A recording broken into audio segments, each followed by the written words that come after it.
今年有份出寫真嘅仲有莊端儀，同日佢喺書展舉行簽名會，不約而同都係以白色女神 look 現身，同崔碧嘉撞到正。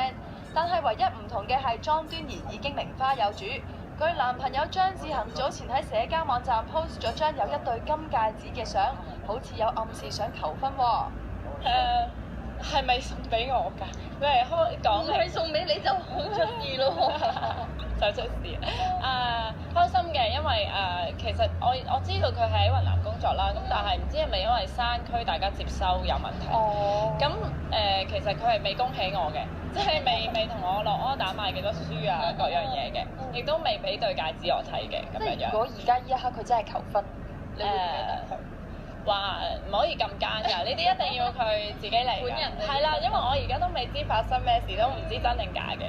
係啦，所以求婚係咪要鑽石戒指先得㗎？金嘅係咪要考慮下？